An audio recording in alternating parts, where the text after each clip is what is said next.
greatest weekend of football ever, correct?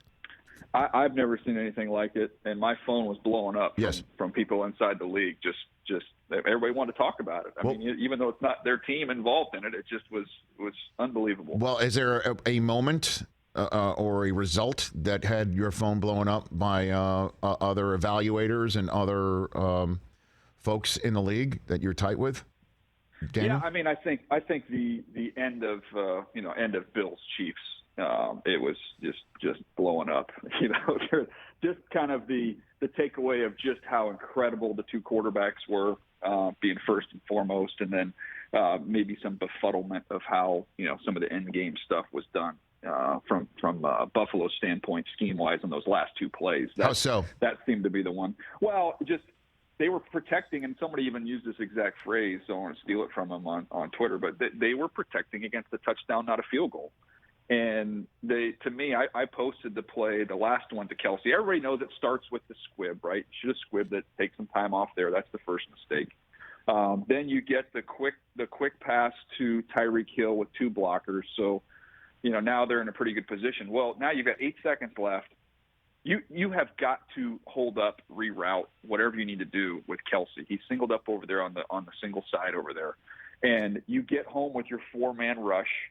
But so the ball actually has to come out quick from Mahomes, but you didn't impede Kelsey at all. So instead of, if you reroute him a little bit, get your hands on him at the line of scrimmage, even if it's one of your rushers, before he rushes, he just has to knock him off his route a little bit. He's not going to be able to travel that same amount of distance to make that such a makeable kick. But they gave him a free pass, and he even said it after the game. Kelsey said, look, they're softing off. So they're softing off. I've got a free run at it, so I'm just going to run to the seam. And wasn't even the play that was called, but him and Mahomes were on the same page, and Mahomes put it right on him.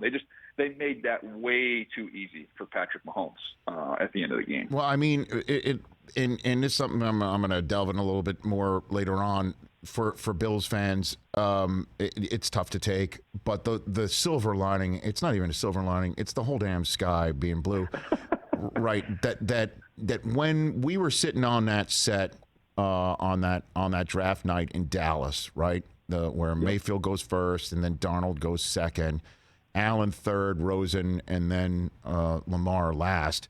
If I had told you that one of those quarterbacks was going to be the one that will lock horns with Mahomes for the rest of their careers, obviously Mahomes wasn't Mahomes yet, but let's just say somebody's going to be locking horns with another young stud quarterback. Would you have chosen Allen for that point in time? I think I remember during that draft night, and I should have had him up higher, obviously, as everybody should have. But I remember distinctly saying the potential that he had was different than everybody else. And, I mean, Mahomes was kind of the comparison for him coming out, if you remember going back to that year, just because, okay, he was a little bit raw. He wasn't fully cooked. But, man, the upside, you can dream on the upside for him. And he's gotten there. And I think that's something that's a great discussion point with those two quarterbacks to look at that game. I don't think we've ever seen quarterbacking at that high of a level with two guys. I've never seen it in my lifetime at that level for those two guys. I think they each rushed for like 70 yards on top of everything else that they did. It was just two unicorns going at it. But I think if you take a step back, Rich, as great as they are, those guys did not enter the league as what you see right now.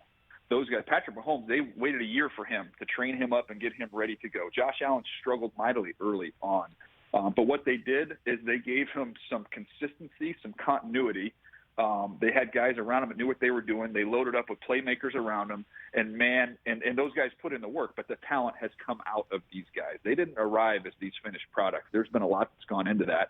And I think you look around the league and see some of these other organizations where they're changing coaches every year or two, and these poor young quarterbacks don't have a stinking chance.